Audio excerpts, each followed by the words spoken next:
Interesting. I also talked with Nick Weaver, founder of Eero, back in March. And similarly, both of these guys made a decision to sell based on the need to scale, some uncertainty in the macro environment. It's a good time to be big if you're trying to build hardware. Yeah, I mean, hardware is hard. And in fact, when I heard this, I was thinking 1.7 for iRobot for Roombas seems kind of small, sort of low, given that they are basically the entirety of the robot vacuum market. So when I look at this for Amazon, I think it's a no-brainer in the sense of it hits on two things they're very interested in. One, smart home, two, robotics.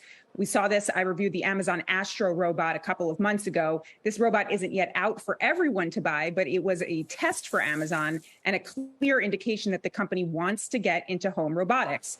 And in fact, I hit on that thing pretty hard because it just sat around. And I actually said in the review, why doesn't this thing vacuum the floors? So there's a really nice synergy for what they're planning to do in robotics, what they're already doing in smart homes. So they got a nice R2-D2 C3PO possibility here, like big robot, little robot, maybe with the little one cheaper one doing most of the work. But they've also got drone robots now that fly around your house doing security. Are we beginning to see sort of a product portfolio here? I'm not really seeing as much of it, the full thing at retail yet, maybe because Astro hasn't gone big.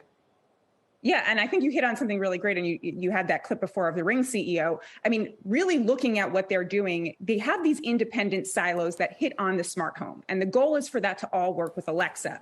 I have not seen a lot of synergy. In fact, I just got this new house, and I'm setting up all these things, and I've got the Ring doorbell, I've got an Eero, I've got all these different things, and they don't really talk to each other, but they talk to the Amazon Alexa platform, which then cements Amazon's role in the smart home. And of course, there are things like Amazon Key, right? So you can have your Amazon package delivered to your garage or one of your doors in your house. So I think all of that is sort of motivating towards this goal of Amazon controlling the entire home.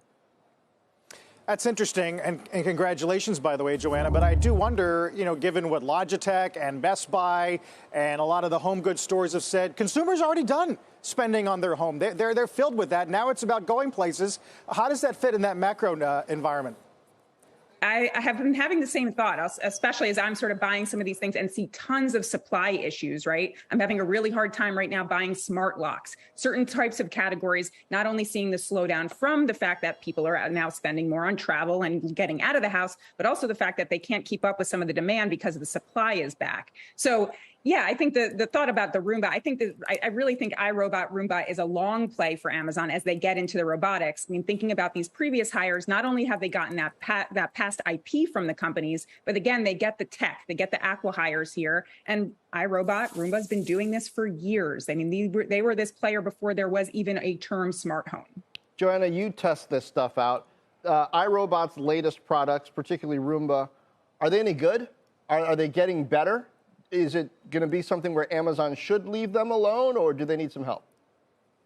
They're really good, but I think this is the question about big tech and big questions about privacy, right? What Roomba has done really well, what the Roombas do really well, is actually what that Astro has done pretty well too, right? It maps your house. It knows exactly where things are. You're looking at it here. It knew exactly where my son is that you see right there, right? It knows where it needs to go. It sees the parts of the house. It knows exactly if something's closed, how to get around it.